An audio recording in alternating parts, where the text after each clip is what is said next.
Hi guys! Magandang umaga! Welcome back po dito sa Gandara Asario Channel for Showbiz Update. Andito na naman nga po akong muli nagbabalik. Ang nagmamaganda ninyo kachismosang Kim Pao, wala na nga pong iba, ang lokaret na si Gandara Asario. Upang magatid po sa inyo ng latest update and fresh happenings patungkol kina Kim Chiu and Paolo Avellino. And para nga po sa umagang ito ang tatalakayin natin at pag-uusapan ay mayroon nga pong kinalaman dito po sa mga kaganapan kina Kim and Paolo sa airport. Pero bago po ang lahat ng iyan, sa mga hindi pa nakaka-subscribe sa ating channel, maaari lamang na pindutin po ninyo ang subscribe button natin at notification bell na nariyan po sa baba upang kayo po yung maging updated at ma-notify tuwing may bago tayong chika at balita hinggil sa Kim Pao. Basta mga balita na may kinalaman kina Kim Chiu and Paolo Avellino, sagot na nga po natin yan. And next rin po pala nating magpasalamat sa ating mga Kakimpaw fans, mga subscribers na nakatutok sa ating pong daily updates sa pamamagitan ng pagbabasa ng kanilang mga komento. Upang mabigyan na rin ng tinig ang kanila pong mga reaksyon at opinion bilang mga fans, di ba? Nila Kim and Paolo hinggil sa mga nangyayari at kaganapan sa buhay nilang dalawa. Ang first commenter nga natin para sa umagang ito ay nagmula po kay Ma'am Norma Dayag. Shoutout po sa inyo at magandarang umaga. Sabi niya, Ma'am Gandara, good evening. This is one of a kind of an artist who had done these actions, rendering this kind of service to other who really in below poverty line. Gandara, maybe this gesture of Kimi is an eye-opener to all artists who had the means to share their blessings to the needy. More to the needy more. The more you give, the more blessings to come. KP are generous, that's why they are so loved and favored by many fans all over the world. God bless KP, love na love ko kayong dalawa. Kaya nga po at alam nyo ang nakakabilib, hindi alintala ni Kim yung pagod, nakakagaling lamang po niya sa trabaho, na wala pa po siyang pahinga. Hindi niya po yun alintana, bastang nasa isip lang niya, excited siya na makapagbigay ng tulong, makapaghatid ng tulong sa mga kababayan natin na apektado po talaga ng sitwasyon at ng kahirapan. Lalo na yung mga drivers, di ba sa sobrang mahal po ng gasolina. Kaya nakaka-proud si Kimi. Kung iba-iba kasi yun, papabukas na lang, pahinga muna, sakay na lang, marami pa namang araw. Pero si Kim, kahit kagagaling lang sa trabaho, kahit puyat, kahit pagod, talagang hindi po niya ipagpapaliban. Basta po, makatulong po siya.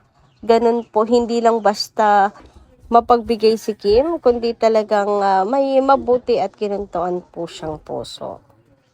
Anyway, dumako naman po tayo dito sa comment po ni Miss Mila Borja. Shoutout po sa inyo at magandarang umaga.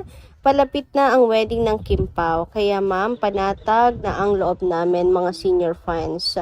Solid. Hindi naman matagal na tayo na nangarap sa Kim Pao na makasal. Siguro itong palapit na ang dilulo na makasal. Sana totoo na ito ang hangarin sa Kim Pao na mag-isang dibdib na silang papalapit na pahiwatig. Mabuhay kayo, Kim Pao. Love you, Kim Pao. Kabayan kayo ni Lord. So parang papalapit nga po ng papalapit. Ano, Ma'am Mila Borja, mga Kim Pao, ang daming mga pahiwatig na naglalabasan din I mean, may mga signs talaga.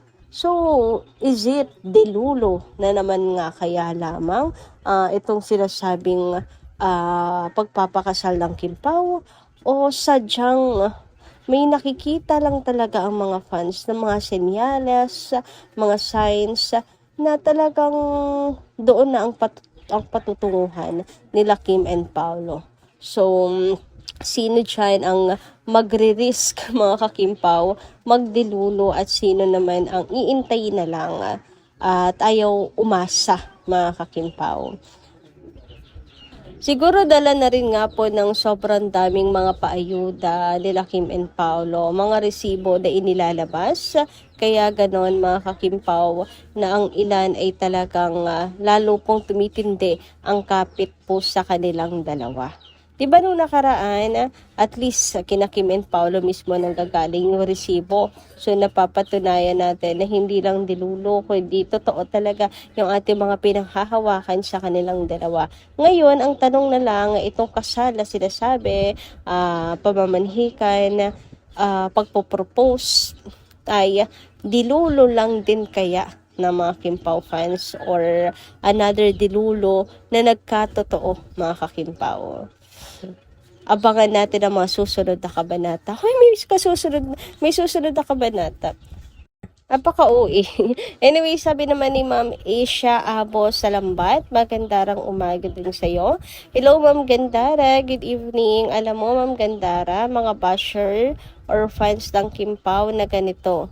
Ganito ang family ni Pao. Kaya Kimi, hindi naman po natin alam ano sila. Kasi napakatahimik din kasi ng family ni Pao at saka mukhang mababait naman sila. Tulad ni Pao, kapag kasi ang anak mabait, ibig sabihin mabait din ang family niya, magulang. Kasi saan pa kukuha ng kabaitan ng anak kundi sa magulang, di ba? Ma'am, kaya ako wala na akong dapat ikatakot sa family ni Pao. Dahil kahit hindi po natin kilala or nakausap, ramdam ko na mababait. Same Pao. Kaya ang swerte ni Kim kay Pao, lalo na sa mga magulang ni Pao. Love you, Kimi and Pao. So, sa mga nagsasabing hindi bet ng family ni Paolo si Kim Chu, meron po bang hindi bet na nakasuporta sa projects? Nalala yung movie ng Kim Pao na may Love and Make You Disappear. Hindi ba ang kapatid ni Paolo Avellino?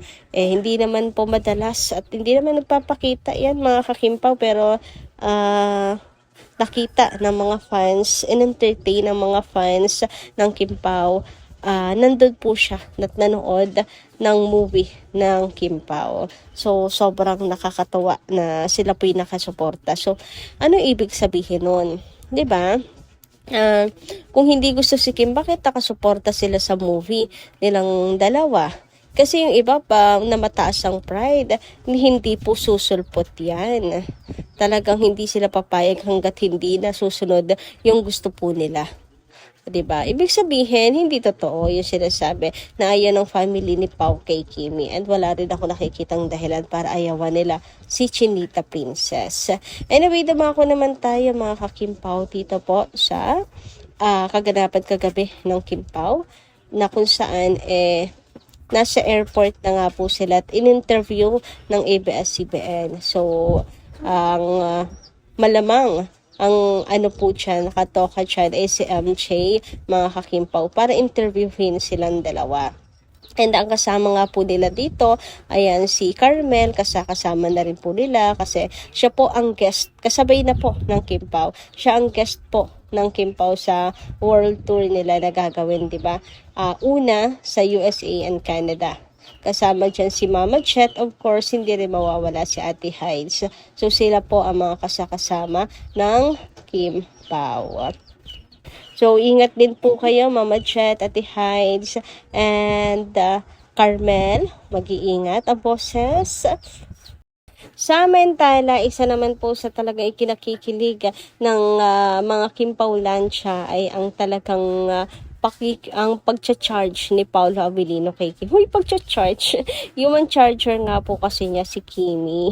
Mga kakimpaw. Ayan nga po ay talagang you beside me na naman silang dalawa. Hindi na naman po mapasukan ng hangin ang kanila po mga pagitan. Sabi nga dito, our lovely couple. Wala talagang hangin na makakapasok. Pero huwag pa rin natin kalimutan manood ng The Alipay. O ayan. Sobrang dikit na dikit nga kasi sina Kim and Paolo. Very, very close. Hindi lang basta you beside me. Talagang very close silang dalawa. Si Kim nakasandal pa kay Pao. Ayan diba? Walang hangin makapasok. Walang kabutas-butas. Talagang super close sa isa't isa. Grabe naman ngayon. Nag-iipon ata ng energy si Paolo Avellino dahil kailangan niya ng energy sa show. Kaya panay muna ang charge niya kay Kim. Hoy, panay ang charge. Kasi nga talagang si Pao hindi rin yan mapakali. Laging didikit yan kay Kim. Naalala nyo naman, di ba? Pag interview, di maaring hindi didikit si Paolo kay Kim. Kaya eto na naman siya ngayon, nag-iipon ng energy. Anyway, hindi pa po natin napapanood yung interview ng Kim Pao. Pero may ilan pong tayong nasagap na si Kim Chiu ay kinakabahan daw po. Kinakabahan na sa kanilang magiging performance, Freud, para sa kanilang show sa Redwood City. Kasi naman, hindi naman daw sila totally performer, mga ka-Kim Pao. So, nandun yung kanyang kaba talaga, mga KP. Pero, syempre, ganun pa man para sa atin, sila Kim and Paolo. Total performer yan. Hoy, si Kim nga nagta-drum yan Si Kim galing sumayaw tapos hindi total performer. 'Di ba? Si Paolo napakahusay kumanta. Sana nga inintay ko sumayaw din si Paolo Hoy, sumayaw si Paolo. So, yan po yung pinagtapat nila sa kanilang interview sa ABS-CBN. Sila'y kinakabahan at ganun pa man, super excited na din makasama ang mga fans abroad. So, yun lang po muna ating update. Maraming salamat po sa inyong pakikinigan. Kita-kits po tayo muli sa mga susunod nating chika. Maraming salamat at ingat po kayo palagi.